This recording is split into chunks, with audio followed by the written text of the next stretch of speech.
So alright mga kaibigan, magandang araw sa ating lahat. Nandito na tayo sa bahay at kakatapos lang natin ng Indo Rizal is kahapon kakachinsoil lang natin kahapon.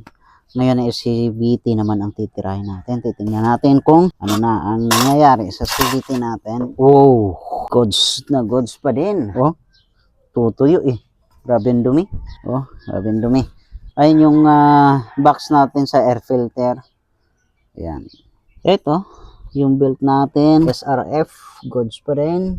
O, sagad na sagad. Nakuha natin yung sagad. Kasi nilagyan natin ng ano yan, marking. Then yung bill natin. Goods pa ba yung bill?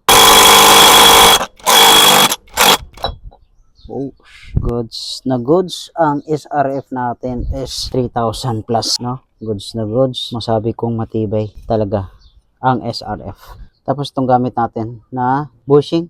4S1M na ceramic bushing. Lumalaban. Goods na goods yung SRF natin. Wala tayong aberya. Grabe yung dumi. Di yung groove niya.